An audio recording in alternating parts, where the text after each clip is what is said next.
Seja bem-vindo para mais uma aula de Direito Constitucional, hoje para a Polícia Penal de Minas. Nós vamos tratar de um tema bem importante que pode vir a aparecer no seu edital. Nós vamos falar de direitos fundamentais, direito da nacionalidade. Então já comecei falando, direitos da nacionalidade são direitos fundamentais previstos aí no artigo 12 da Constituição Federal. Como que o artigo 12 é cobrado em prova, professora? O artigo 12 pode vir na prova de vocês, pode aparecer na prova como letra da lei ou como um caso concreto. E para isso você precisa conhecer o artigo 12. Você precisa saber das suas formalidades. Então vem aqui comigo que eu vou te ajudar a entender esse artigo 12. Vamos começar então falando sobre o que é nacionalidade. Nacionalidade, anote aí no seu material, é o vínculo jurídico político. O vínculo jurídico político que vai ligar um indivíduo a um Estado. Então, direito de nacionalidade é um vínculo, é a ligação jurídica e política que vai ligar o indivíduo a um determinado Estado.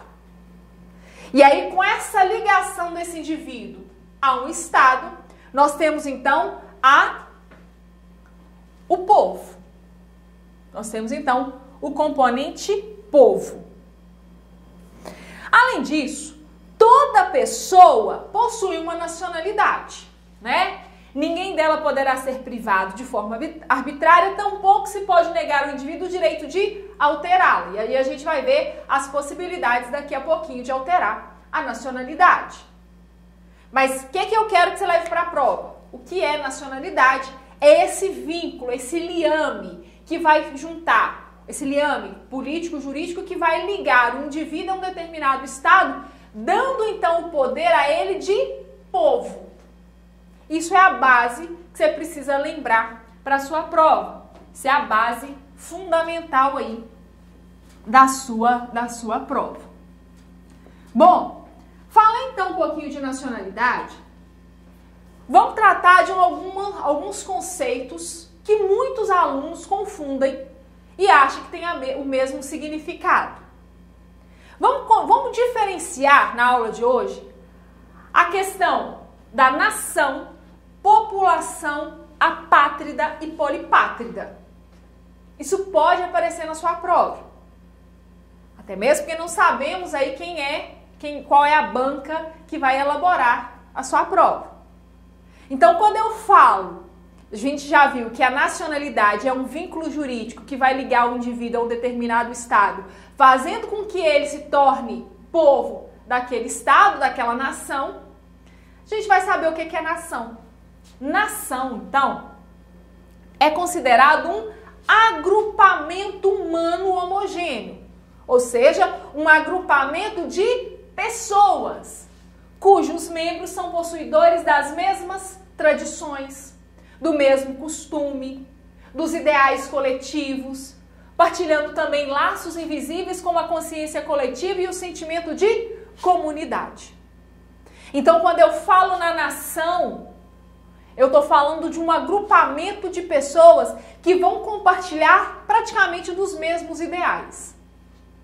Então, a nação brasileira, um grupo de pessoas, um conjunto indeterminado de pessoas, porque aí a gente tem várias pessoas, um grupo homogêneo, que são possuidores das mesmas tradições. Então, por exemplo, a tradição mais significativa do povo brasileiro, da nação brasileira, o carnaval. É uma tradição, é um costume da nação brasileira.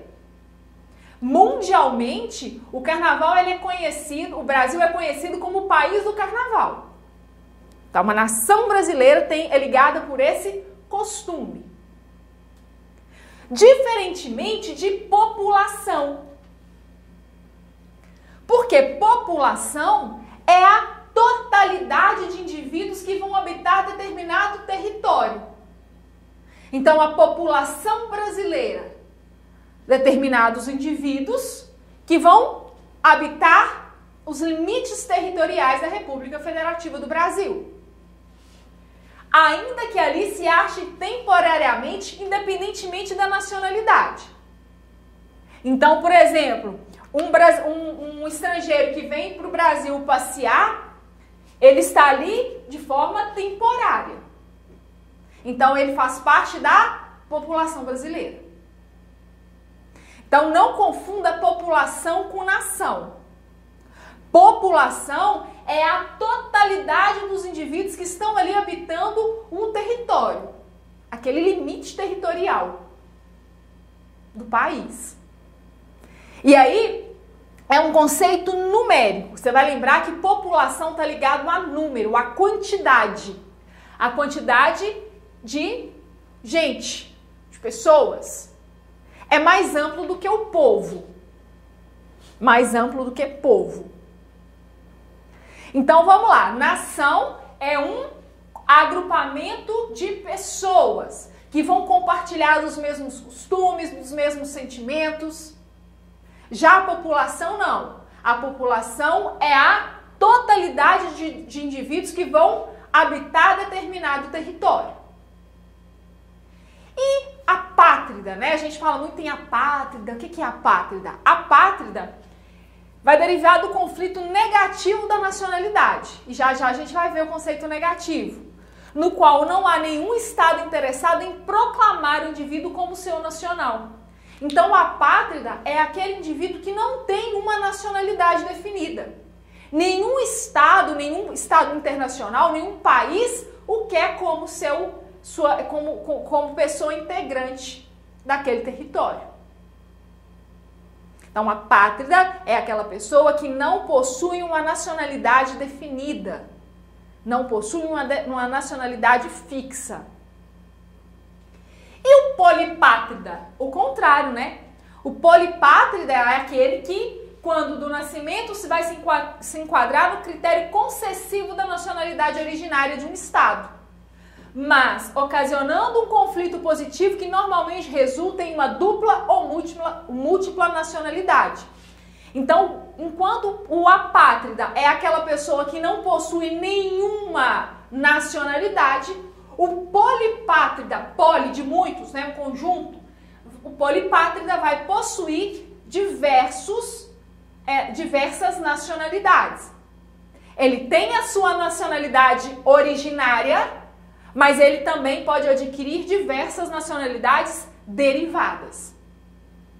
Então, pessoal, para a sua prova isso é importante, isso cai em direito constitucional, né? Às vezes o examinador coloca lá um conceito de nação e fala que é população, conceito de povo e fala que é nação. Então, tenha o discernimento, o cuidado de saber diferenciar essas terminologias que na verdade representam o quê? Pessoas, grupos de pessoas, tá? Então, nação, população, apátrida e polipátrida são pessoas em diversos contextos constitucional. Além disso, estrangeiro, isso aqui não precisa nem falar muito, né? É o indivíduo que possui um vínculo jurídico político com o Estado Nacional diverso da República Federativa do Brasil. Então, o estrangeiro é aquele que reside em um outro país que não seja o Brasil, que tem um vínculo jurídico político com o Estado internacional. E o cidadão é o nacional. E aqui, cuidado. O cidadão é o nacional nato ou naturalizado, no gozo dos direitos políticos e participantes da vida do Estado. Por que o cidadão é importante você conhecer? Porque nós temos um remédio constitucional, uma ação constitucional, que quem pode ajuizá-la é somente o cidadão, em pleno gozo dos seus direitos políticos. Então, quem é o cidadão? É o nacional brasileiro nato ou naturalizado que esteja em pleno gozo dos seus direitos políticos, conforme prevê a Constituição Federal. Então, é aquele que pode votar e aquele que pode ser votado. É aquele que possui direitos políticos positivos. o direito de votar e de ser votado. Então, falei aqui dois pontos diferentes, dois tópicos dentro do direito constitucional, diferentes da nacionalidade, mas que são interligados. Falei dos direitos políticos, falei direitos políticos positivos e falei da questão da nacionalidade, da ação popular, que só pode ser proposta por um cidadão com seus direitos políticos em dia. Então não confunda povo com cidadão. Não confunda população com cidadão. O cidadão, então, é o nacional, seja ele nato ou naturalizado, que exerce ou que pode exercer seus direitos políticos, tá? E é participante da vida do Estado. Então são conceitos básicos, aparentemente conceitos bobos, mas que pega aluno na hora da prova por questões assim, bobinhas. O aluno acha que é a mesma coisa, o mesmo significado e erra as questões de prova. Tá? Feito tais considerações, falamos então sobre as diferenças desses termos, dessas terminologias, para que você consiga entender a questão da nacionalidade. Vamos passar então para as espécies de nacionalidade. Nós temos duas espécies básicas de nacionalidade. Isso aqui você precisa entender, porque quando formos estudar o artigo 12 com seus incisos, você precisa conhecer a diferença. Então, primeiro eu tenho a nacionalidade originária, também conhecida como primária, e a nacionalidade secundária ou adquirida. Então, você vai ver que uma vai depender da outra. Por quê? Porque quando eu falo em nacionalidade primária ou originária, é aquela nacionalidade que vai originar, é o ato que vai originar o indivíduo. Então, olha, é aquela que resulta de um fato natural. Por exemplo, o nascimento é um fato natural. Qual seja o nascimento, podendo ser estabelecido por meio de critérios sanguíneos, territoriais ou mistos. Olha só, pessoal. Anote isso aqui, critérios territoriais, sanguíneos ou mistos. Eu já ouvi uma questão de prova que falava justamente isso, que a nacionalidade originária, ela é derivada somente do critério sanguíneo, tá? Era uma questão, tipo assim, para quem não sabe, né, para quem não estuda a questão da nacionalidade, não só o artigo 12, mas essa teoria, essa parte introdutória do direito da nacionalidade, marcaria a questão como certa. Só que a questão está errada. Porque a nacionalidade primária ou originária, ela vai derivar de 3 critérios. Ela pode derivar de 3 critérios, melhor dizendo. Do critério sanguíneo, relação de sangue, critério territorial ou critério misto, territorial mais sanguíneo. E a nacionalidade secundária ou a nacionalidade adquirida. A nacionalidade originária ou a nacionalidade adquirida é aquela nacionalidade que vai resultar de um ato voluntário. Ou seja, você já tem a nacionalidade originária, que você adquiriu com o nascimento. Se você, por exemplo, quiser adquirir uma outra nacionalidade por um ato voluntário, um ato de vontade, você adquirirá então a nacionalidade secundária ou adquirida. É obrigatório que você tenha nacionalidade secundária? De forma alguma. Mas a nacionalidade originária é indispensável. Tá? E os apátridas, professor? Os apátridas, você acabou de falar aí que eles são... não possuem uma nacionalidade fixa, mas eles nasceram em algum lugar. Tá? Eles nasceram em algum lugar desse mundo. Então, eles possuem uma nacionalidade. Tá? Então, a nacionalidade secundária é aquela adquirida por um ato de vontade, por um ato voluntário, por um ato decorrente por um ato que decorreu do nascimento da nacionalidade primária, da nacionalidade originária. Então, isso aqui é importante que você conheça, que você saiba, porque vai te ajudar na análise do artigo 12. Feitas tais considerações, vamos para a análise do artigo 12. Hipóteses de aquisição da nacionalidade. E aí o artigo 12, você já deve estar com ele aberto aí no seu computador ou, né, impresso aí. O artigo 12 já fala o seguinte: são brasileiros. Então, o artigo 12, no inciso 1º fala são brasileiros. No artigo 12 fala são brasileiros e no inciso 1º fala natos. No inciso 2º, naturalizados. Então, há uma diferenciação entre brasileiros natos e brasileiros naturalizados. Os brasileiros natos são aqueles que possuem a nacionalidade originária, decorrente aí do critério territorial, sanguíneo ou misto. Então, olha só, quando o artigo 12, inciso 1, a linha A fala que são brasileiros natos os nascidos na República Federativa do Brasil, ainda que de pais estrangeiros, desde que estes não estejam a serviço do seu país. Então, nasceu no Brasil, os pais não estão a serviço do país de origem, mas nasceu no Brasil, a criança é brasileira. Por quê? Critério territorial. Critério territorial. Segunda hipótese de brasileiros natos, os nascidos no estrangeiro, então nasceu em um outro país, só que aqui os pais são brasileiros, de pai brasileiro ou de mãe brasileira, desde que qualquer um deles esteja a serviço da República Federativa do Brasil. Aqui eu tenho chamado critério sanguíneo, decorrente da relação de parentesco, tá? Cuidado aqui com a linha B, por quê? Porque são brasileiros natos aqueles que nasceram no estrangeiro.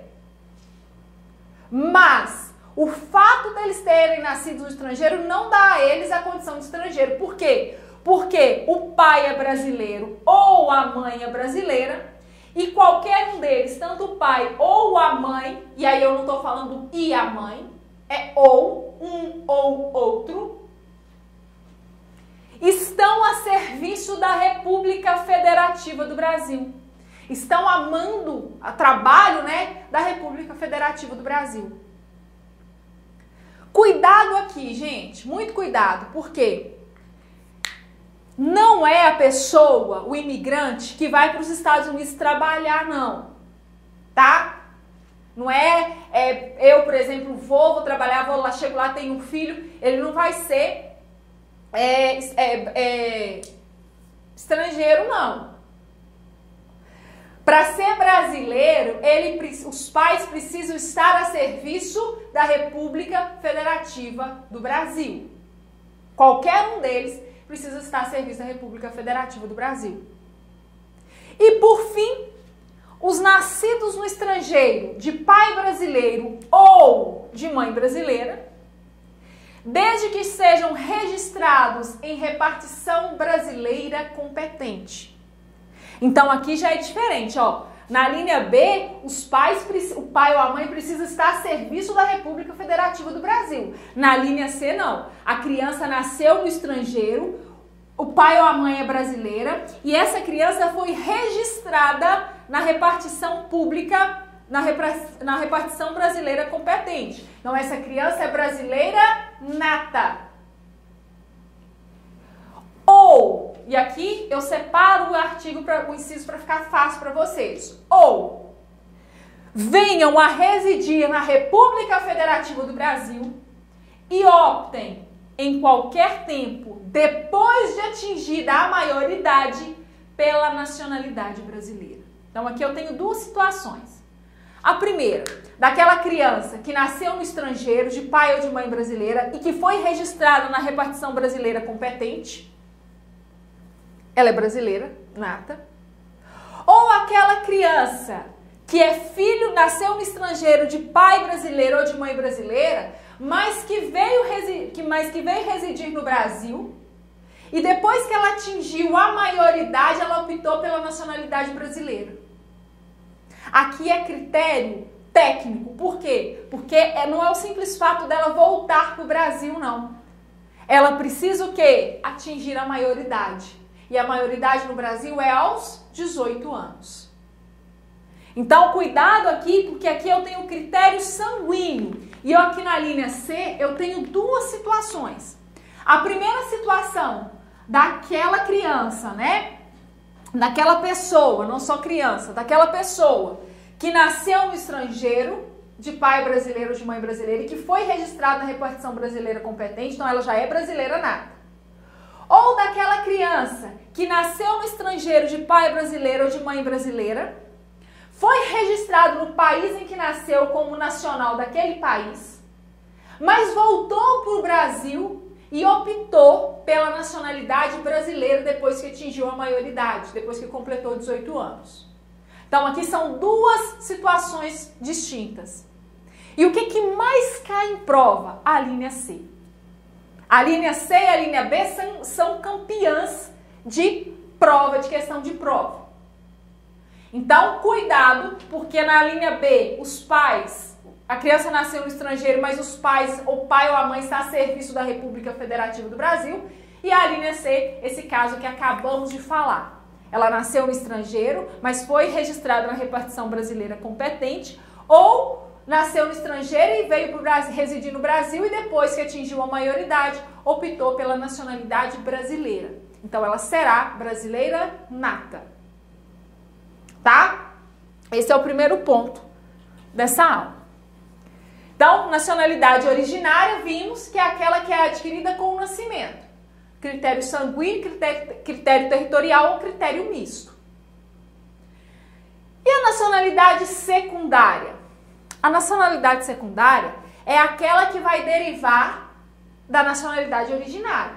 Porque você só adquire ela depois do nascimento, se você quiser. Então, ela é ainda uma condicionante, se você quiser. Então, a nacionalidade secundária é aquela que origina da ocorrência de um ato voluntário, da naturalização. A naturalização, ela pode ser tácita ou expressa, mas tome cuidado, porque a Constituição Federal de 88 não autoriza, não traz hipóteses da naturalização tácita. A naturalização prevista no texto constitucional é a naturalização expressa. E aí a naturalização expressa, ela pode ser efetivada, ela pode ser conquistada de duas formas.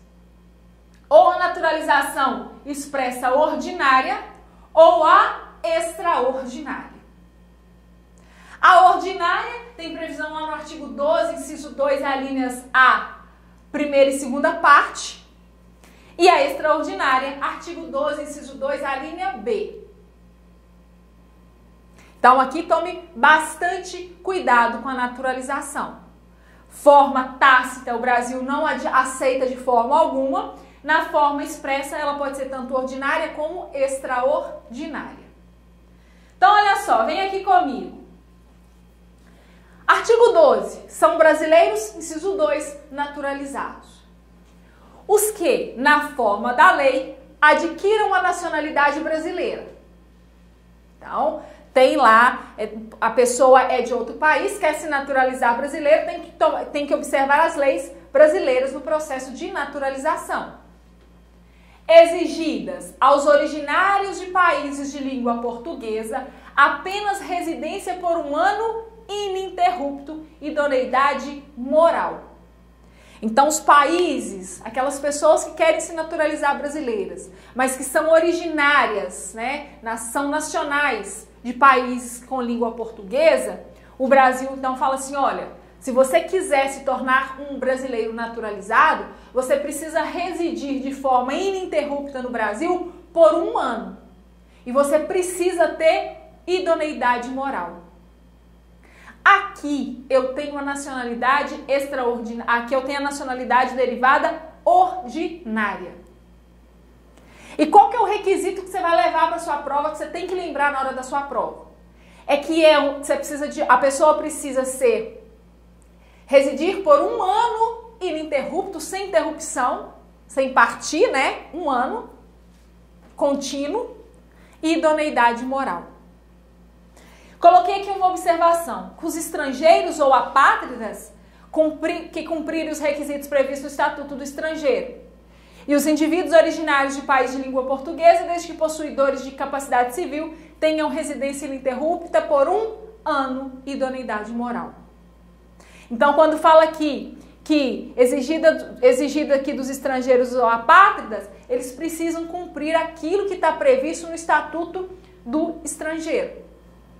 Lá no Estatuto do Estrangeiro nós temos todas as regras para quem quer se tornar um brasileiro naturalizado, quer se naturalizar brasileiro. Então segue lá o Estatuto do Estrangeiro. Professor, eu preciso me preocupar com o Estatuto do Estrangeiro? Não, ele não vai cair na sua prova, mas você pode vir a cair na sua prova a naturalização e a forma como se dá a naturalização ordinária. Primeiro ponto. Segundo ponto. Deixa eu apagar aqui. A naturalização extraordinária. A extraordinária, ela já requer mais detalhes do que a ordinária. Então, a extraordinária fala assim, olha, os estrangeiros de qualquer nacionalidade, residentes na República Federativa do Brasil há mais de 15 anos ininterruptos. Então, veja a diferença lá do inciso primeiro, da linha A, que era só 1 ano, né, ininterrupto dos estrangeiros que tem ali a língua portuguesa. Aqui não, aqui é 15 anos ininterruptos. E sem condenação penal, não pode ser condenado, não é processado. Tem diferença da pessoa ser processada por ser condenado. Quando a pessoa é condenada, já há uma sentença penal condenatória. Quando ela está sendo processada, são os instrumentos que vão levar ao final para uma sentença. Então aqui ela não pode ter condenação penal, desde que requeira a nacionalidade brasileira. Então olha só, pela via extraordinária, o indivíduo pode ser naturalizado desde que observe os seguintes requisitos. Anote em seu caderno. Possuir residência ininterrupta no território nacional por mais de 15 anos. Então tem que viver aqui no Brasil por mais de 15 anos. Não tiver não tiver sido condenado penalmente, então não pode ter uma condenação. E deve apresentar um requerimento de naturalização. Então, além de preencher os 2 requisitos, né, o período de 15 anos e não ter sido condenado penalmente, ele precisa apresentar, então, um requerimento pedindo a sua naturalização. A naturalização extraordinária, ela cai menos em prova. Mas ela pode aparecer, ela pode vir aí na prova, você precisa saber. Por quê? Porque quando o examinador coloca o prazo da naturalização ordinária, ele coloca que é 15 anos ininterruptos. E aí você precisa saber que 15 anos ininterrupto é para extraordinária. A ordinária é 1 ano ininterrupto. Tá? Pois bem, temos aqui no parágrafo 1º do artigo 12 o chamado quase nacionalidade ou brasileiro por equiparação. E o que é isso, nacionalidade, quase nacionalidade ou brasileiro por equiparação? Está relacionado aos portugueses. Então abra aí o seu artigo 12, parágrafo 1º, para que possamos compreender o que diz o parágrafo 1º do artigo 12. Ele cai em prova? Pode cair. Estou aqui para te ajudar a formar a base aí para sua prova, para ir munido de conhecimento para sua prova. Aí que o examinador quer fazer uma gracinha aí, a gente não sabe. E eu sei que você quer ser aprovado nesse concurso, você quer passar, você quer ser um policial penal do estado de Minas, então você precisa conhecer. Então vamos ver o que nos fala o parágrafo 1º do artigo 12. Vou fazer o seguinte, vou fazer um corte no bloco, você vai tomar uma aguinha, dar uma respirada e eu volto daqui a pouquinho para a gente continuar estudando o artigo 12, parágrafo 1º.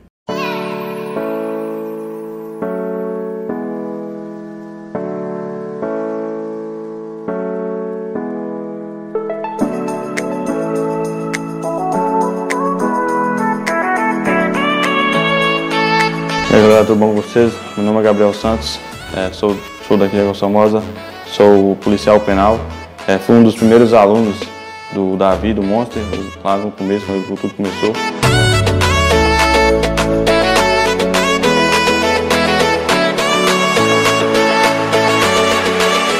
O Monster Concurso abriu as portas para minha vida, né? Tipo assim, me deu uma perspectiva de vida. Se não fosse o Monster Concurso, eu não estaria onde eu estou, não.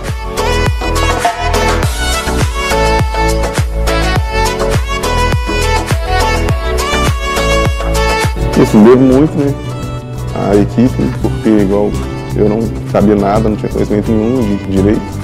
Claro que tem a minha dedicação, mas se não fosse por eles, eu hoje não estaria aqui. E é um sonho estar aqui, né? Fico muito feliz, honrado. Além de tudo, fiz muitos amigos nessa caminhada toda aí, né? Com os professores, né, com a equipe.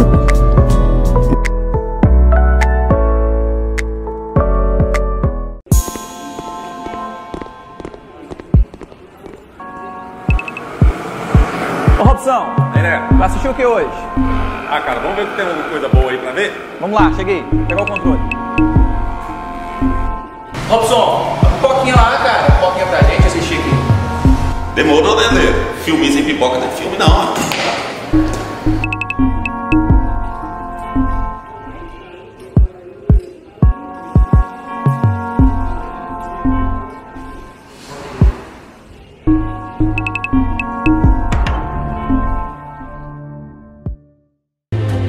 There's no doubt our attractions will drive kids out of their minds. Grandpa! We're gonna make a fortune with this place. Calma, calma, Robson. Isso não é o que você está pensando. Isso é a maior plataforma gratuita para concurso público do Brasil, Monsterflix, meu querido.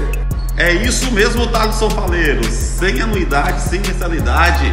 Simples assim e de graça, moleque. Olha, é só acessar www.monsterflix.com.br, cara. Vamos lá. Olá, Robson. Bem melhor que futebol. Aulas gratuitas, atualizadas, com os melhores professores do Brasil e ainda mais. Tudo de graça, filho, gratuito.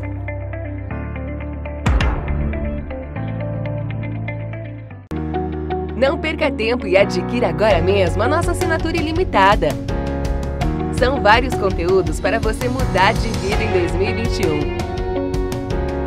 Acesse agora www.monsterconcursos.com.br ou fale conosco através das nossas redes sociais. Aqui é Monster, tudo nosso e nada deles.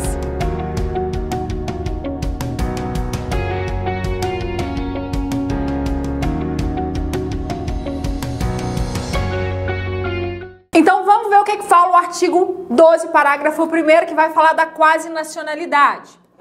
E aí vai falar o seguinte: aos portugueses com residência permanente no país, se houver reciprocidade em favor de brasileiros, serão atribuídos os direitos inerentes ao brasileiro, salvo os casos previstos nessa Constituição. O que isso quer dizer? Se houver reciprocidade em favor de brasileiros residentes em Portugal, reciprocidade entre países, os portugueses que aqui residam, ou seja, que residam aqui na República Federativa do Brasil, vão ter tratamento jurídico similar, ou seja, serão tratados similarmente aos dispensados aos brasileiros naturalizados. Se precisarem, sem precisarem, por isso, de submeterem a qualquer procedimento de naturalização. Então, pessoal, é a reciprocidade dos brasileiros com os portugueses, os originários do país, né, os residentes em Portugal. Como existe a reciprocidade, então já estou afirmando para vocês que existe a reciprocidade do Brasil com Portugal, os portugueses residentes no Brasil em caráter permanente poderão comparecer ao Ministério da Justiça munidos de documento que comprove a nacionalidade portuguesa, a capacidade de admissão na República, a capacidade civil e a admissão na República Federativa do Brasil em caráter permanente para requerer a quase nacionalidade.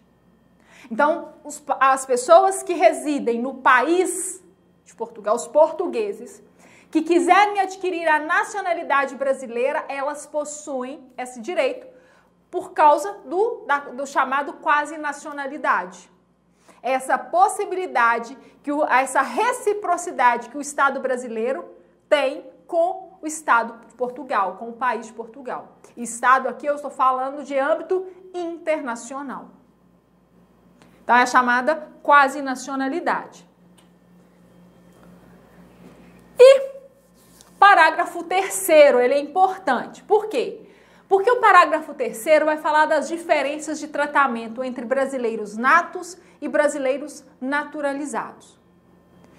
Se a gente pegar o artigo 5º, o artigo 5º caput da Constituição Federal, lá vai falar que não há distinção entre brasileiros natos e naturalizados, né?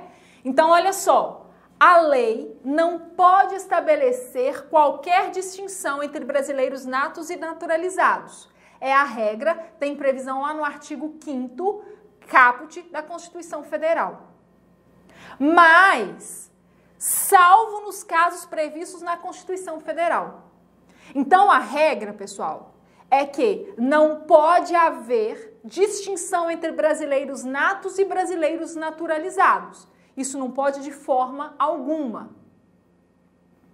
Só que o próprio texto constitucional, em diversos artigos, traz algumas diferenciações entre brasileiros natos e naturalizados. E isso pode, por quê? Porque é o próprio texto da Constituição que tá nos trazendo essa informação. Então, quais são as hipóteses? Eu enumerei aqui para vocês essas hipóteses para que você tenha anotado aí no seu caderno. Então, a primeira hipótese, o artigo 12, parágrafo 3º, que vai falar dos cargos privativos de brasileiros natos. Quem é que pode exercer determinados cargos na República Federativa do Brasil? Apenas brasileiros natos. E quais são esses cargos? Isso aqui cai em prova. Então, presta atenção. Presidente e vice-presidente da República, só pode ser presidente e vice-presidente da República o brasileiro nato, que tem a nacionalidade originária. Presidente da Câmara dos Deputados, eu não falei deputados, eu falei o presidente da Câmara dos Deputados. O presidente do Senado Federal, presidente do Senado Federal. Ministros de Estado, ministros do STF, perdão, os ministros do STF precisam ser brasileiros natos. Pessoal lá das carreiras diplomáticas, oficial das Forças Armadas e ministros de Estado da Defesa. Ministro do Estado da Defesa. Não confunda com o ministro da Justiça, tá? É ministro da Defesa, é que pode ser aí brasileiro nato. Então, esses são os cargos que só são dados, garantidos, né, aos brasileiros natos. Em relação a cargo, é esse aí previsto no parágrafo 3º que pode haver a distinção. Além disso, temos outra hipótese. A Constituição reserva 6 assentos, 6 cadeiras no Conselho da República para brasileiros natos. Outra possibilidade de fazermos aí a distinção entre brasileiros natos e naturalizados. São os integrantes do Conselho da República. Aquele conselho que vai auxiliar o presidente da República na tomada de decisões para o Brasil. Será um órgão consultivo do presidente da República, um conselho consultivo. E brasileiro nato não pode ser extraditado em nenhuma hipótese. Então, brasileiro nato, o Brasil não extradita nacional, seus nacionais. No entanto, o próprio texto constitucional traz algumas exceções. Então, o naturalizado ele pode ser extraditado em 2 hipóteses. Primeira hipótese, na prática de crime comum antes da naturalização. Então, a pessoa ainda não se naturalizou, mas praticou um crime comum. Ele pode ser extraditado. E hipótese de envolvimento comprovado com o tráfico ilícito de entorpecentes e drogas afins. Se ele é uma pessoa que está aí buscando a naturalização, o Brasil pode extraditá-lo. Então, nesse caso, há diferença entre brasileiro nato e brasileiro naturalizado. A regra é que o brasileiro, não pode ser extraditado em nenhuma hipótese. E o brasileiro naturalizado pode nessas duas hipóteses. Se ele praticar um crime comum antes da naturalização ou se ele tiver em envolvimento com o tráfico ilícito de entorpecentes ou drogas afins. Aí ele será extraditado. Fora tais possibilidades,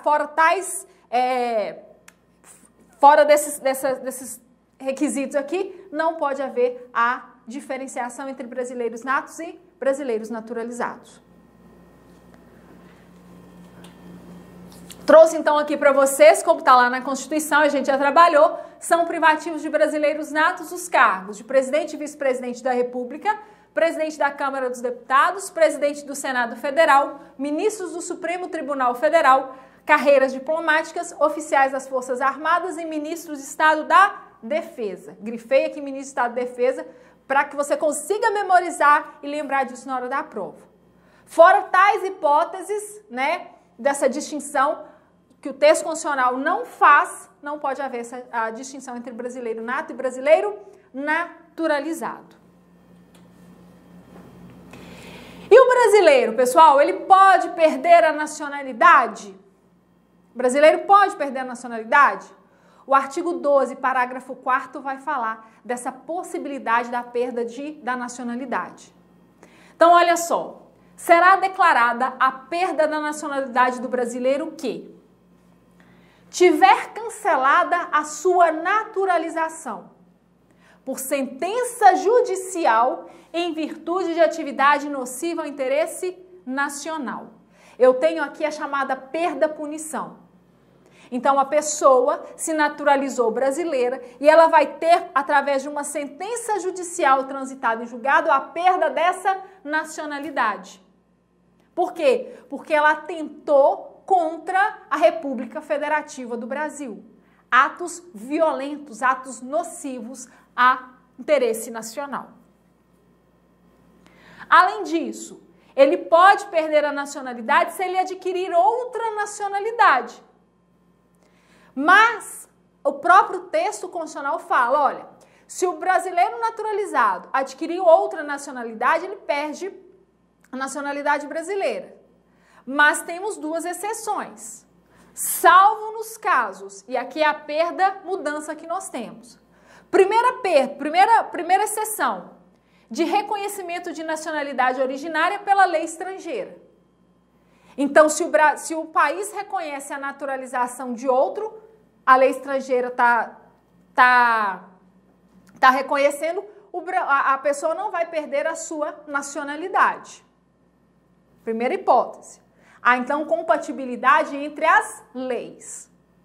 A segunda hipótese, imposição de naturalização pela norma estrangeira. Então, olha só, não perde a nacionalidade nos casos de imposição de naturalização pela norma estrangeira ao brasileiro residente em estado estrangeiro como condição para permanência em seu território para o exercício dos direitos civis. Sempre dou esse exemplo para você lembrar na hora da prova.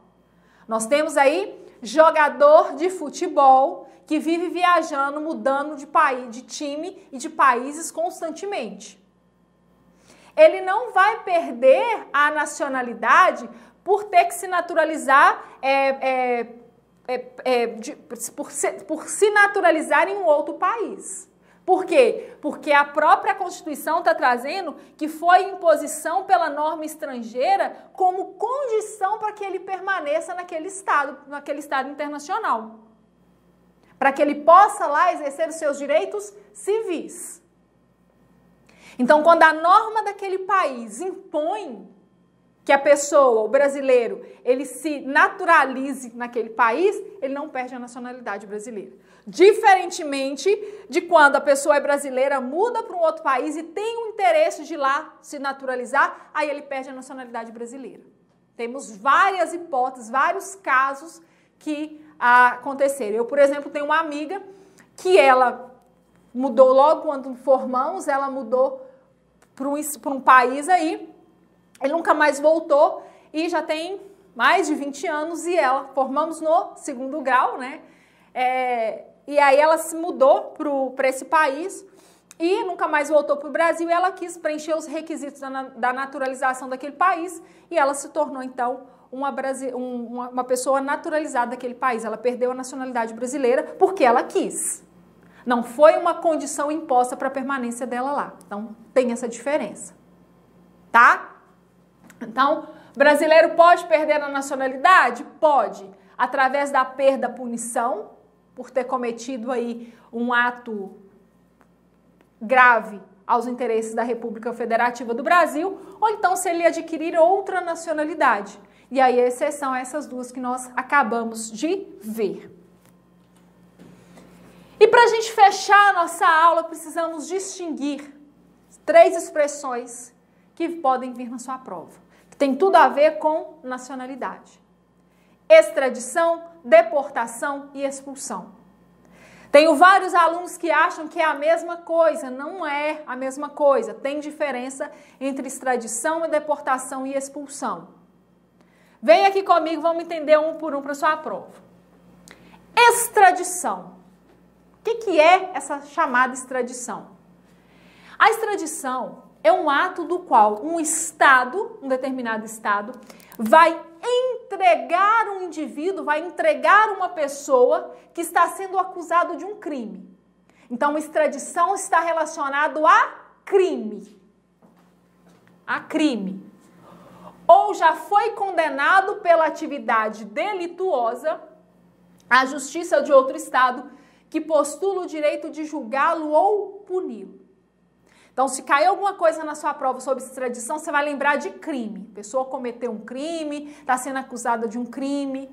Então, vai ser extraditado para responder o crime lá. Lembrando, fazendo um paralelo lá com a lei, com o decreto da tortura, com a Convenção da Tortura, se o país, por exemplo, se o Brasil, se um Estado parte pedir a extradição de um nacional, né, do seu nacional, o Brasil precisa verificar se não há ali atos atentatórios à tortura. Tá? Então, praticou crime é extradição. Trouxe para vocês a súmula 421 do STF, que fala: não impede a extradição a circunstância de ser o extraditado casado com brasileira ou ter filho brasileiro. Não é pelo fato da pessoa ter se casado no Brasil ou ter um filho que ele não pode ser extraditado. Porque o que acontece muito na prática? E aí, por que o STF falou isso? Que não impede essa extradição. A pessoa cometia um crime no seu país, pedia asilo no Brasil, vinha para o Brasil, morar no Brasil, e casava com uma brasileira ou com um brasileiro e tinha filho, na intenção de não ser extraditado pelo vínculo familiar, já que ele tem laços familiares aqui no Brasil. E isso acontecia, assim, recorrente. Aí o STF falou assim: não, isso está virando bagunça, né? Isso não pode acontecer. E aí fixou a súmula 421, que fala que não impede a extradição a circunstância de ser o extraditado, a pessoa que está sendo extraditado, casado com brasileiro ou ter filho brasileiro. Então, pelo simples fato dele ser casado ou de ter filho, não impede a sua extradição. O Brasil pode extraditar. Primeiro ponto. Então, extradição está relacionado a crime, a atos delituosos, atos ilícitos. Deportação. Tema muito em alta aqui agora, né? No momento, no auge. Deportação. A deportação ocorre quando há entrada ou permanência irregular do estrangeiro em território nacional e consiste na sua saída compulsória para o país de sua nacionalidade, caso não se retire voluntariamente do território nacional em prazo previamente estipulado. A deportação está relacionada com a entrada com ato irregular. Eu não falei de crime, porque crime é extradição. Eu estou falando de entrada em território nacional de forma irregular. A gente tem visto aí muitos brasileiros, né, migrando para os Estados Unidos de forma irregular, de forma clandestina, arriscando suas vidas na fronteira na fronteira mexicana com os Estados Unidos.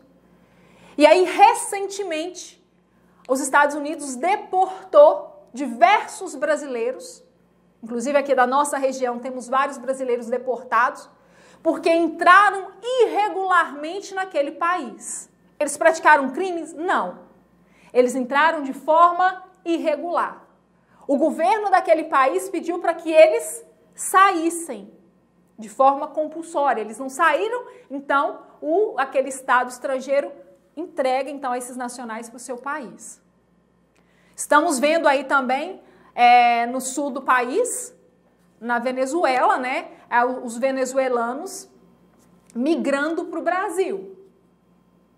O Brasil está entregando, deportando novamente, entregando ao seu país de origem, porque eles estão entrando de forma irregular.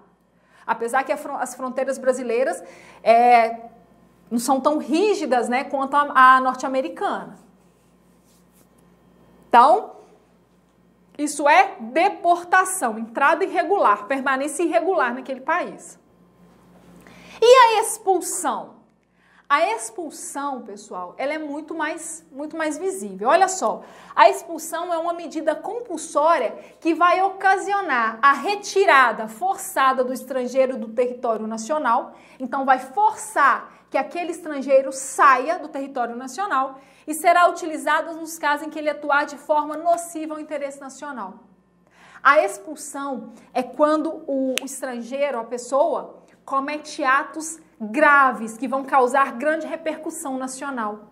Então, por exemplo, quando ele ataca a segurança nacional, quando ele ataca a ordem pública, a moralidade pública, então ele será expulso do território, naquele território. Então, imagine vocês que uma pessoa lá da Arábia Saudita vem para o Brasil e resolve colocar uma bomba no Brasil para explodir determinada cidade. Está atentando contra a segurança nacional. O que o Brasil vai fazer? Expulsar essa pessoa para o país dele. É falar tchau, prazer, tá? Não foi nem um prazer, foi um desprazer tê-lo aqui, vai com Deus. Tá expulsando. Então, extradição relacionado a crime, deportação, entrada irregular e expulsão quando há um ato atentatório à integridade nacional, prática de ato que viola a integridade nacional daquele país. Então, não confunda, isso pode aparecer na sua prova e você pode confundir, porque realmente a gente confunde extradição, deportação e expulsão. Extradição relacionada a crime, deportação, permanência irregular e expulsão quando foi retirado à força por violar atos, atentar contra o interesse nacional. São esses os pontos que você precisa levar para a sua prova. Bom, pessoal, a dica então de hoje foi essa, a nacionalidade. Acredito muito em uma questão de prova que pode aparecer aí no seu concurso sobre direitos fundamentais da nacionalidade, são direitos de primeira geração de direitos humanos que podem surgir na sua prova. Grande abraço, bons estudos e a gente se encontra no próximo encontro. Tchau, tchau.